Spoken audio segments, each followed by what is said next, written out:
पहले ये तस्वीरें आप देख लें, जितने सांसद हैं खुशी का इजहार कर रहे हैं, मिठाइयां खिलाई जा रही है एक दूसरे को।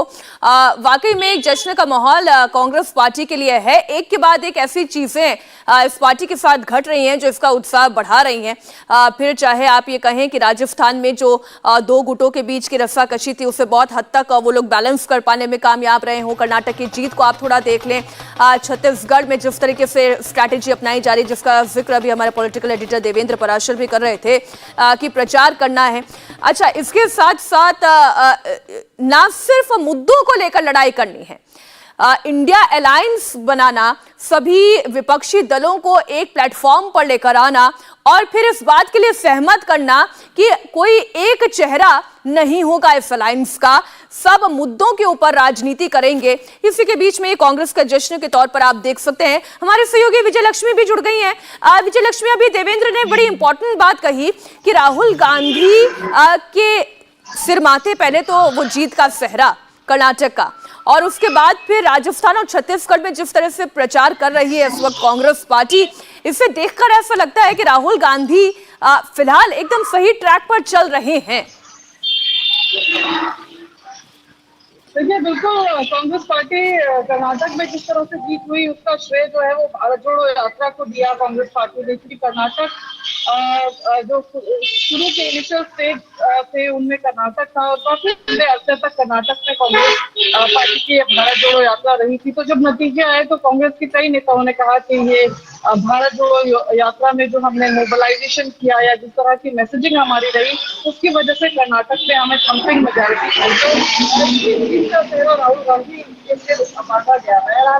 आगे छत्तीसगढ़, राजस्थान और मध्य प्रदेश में भी चुनाव है और कांग्रेस पार्टी को उम्मीद है कि एक बार फिर से मैसेजिंग देने का काम जो है वो करेंगे। और छोटी छोटी यात्राएं, हालांकि भारत जोड़ो यात्रा का पार्ट 2 होने की भी संभावना है, लेकिन अगर ऐसा नहीं हुआ तो उसके अलावा भी किसी फॉर्म में यात्राएं राहुल गांधी कर सकते हैं इलेक्शन बाउंड स्टेट में, या किसी और तरह की यात्रा हो सकती है 2024 के लोकसभा से पहले। तो साथ साथ कांग्रेस पार्टी के कार्यकर्ताओं की जब बात करें तो मानसिक मोराल बूस्ट जरूर तमाम कार्यकर्ताओं का हुआ है। और इस आदेश के बाद, सांसद बहाली के बाद तो मोराल और बढ़ गया होगा। ऐसे में राहुल गांधी और कांग्रेस पार्टी की स्ट्रैटेजी विद इन पार्लियामेंट क्या रहने वाली है, विजय लक्ष्मी?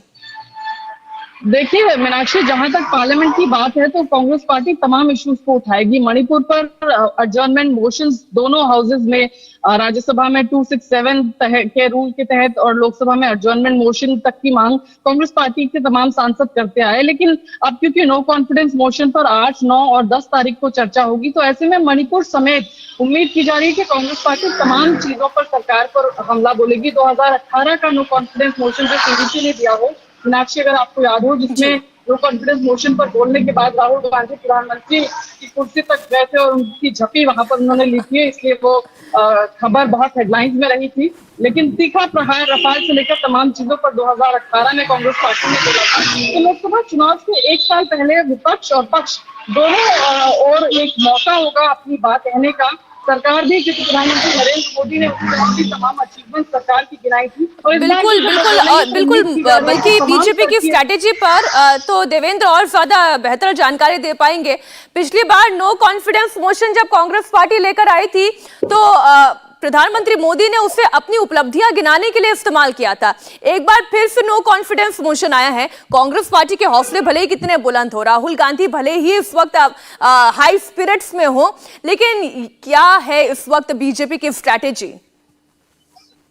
और देखिए, बीजेपी के किसी भी नेता से बातचीत कीजिए, टॉप लेवल पे या नीचे के लेवल पे, वो हमेशा इस बात को लेकर बहुत खुश रहते हैं, उत्साहित रहते हैं। अगर कोई मौका, चाहे पार्लियामेंट के भीतर हो या पार्लियामेंट के बाहर हो, ऐसा मौका हो जिसमें प्रधानमंत्री नरेंद्र मोदी को बोलना हो, उनको पता है कि उनकी सबसे बड़ी ताकत, जो सबसे बड़े ट्रम्प कार्ड है, जो प्रधानमंत्री नरेंद्र मोदी वो जनता के साथ सीधे कनेक्ट करते हैं, या पार्लियामेंट के मार्फत कर लें या बाहर रैली के मार्फत करें, वो उनके लिए सबसे बड़ी ताकत होती है। और अब से थोड़ी देर पहले जस्ट में भारत सरकार के विदेश मंत्रालय के एक ब्रीफिंग में था, वहां भी ये बताया गया कि 2014 के बाद, 14 से पहले क्या स्थिति थी बॉर्डर इंफ्रास्ट्रक्चर को लेकर, 2014 के बाद क्या स्थिति थी, और वो सब आंकड़े थे, ऐसा नहीं था कि वो सिर्फ कहने की बातें थी।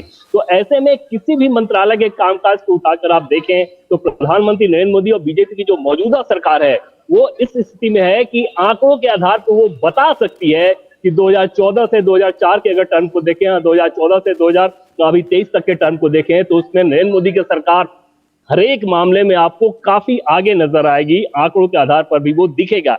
ऐसे में अगर उन्हें सदन में जवाब देना हो, प्रधानमंत्री नरेंद्र मोदी को बोलना हो, इस बात को लेकर तनिक भी वो दबाव में नहीं आते।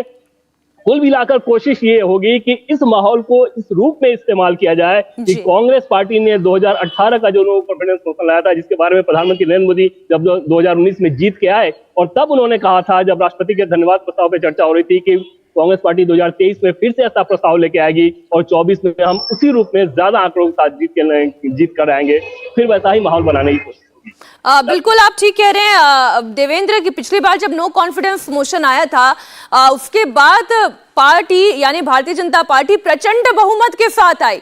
इस बार फिर नो कॉन्फिडेंस मोशन आया है। अब इसे किस तरीके से पार्टी भुनाती है ये तो हमें देखना होगा, लेकिन फिलहाल आज की सबसे बड़ी खबर ये है जो नरेंद्र मोदी के खिलाफ राहुल गांधी कैंपेन चला रहे हैं, जो मानहानि का मुकदमा उनके ऊपर चलाया गया, जो सजा उन्हें मिली, अब ना सिर्फ वो सजा से बरी हो गए हैं, उनकी संसद सदस्यता भी बहाल हो गई है।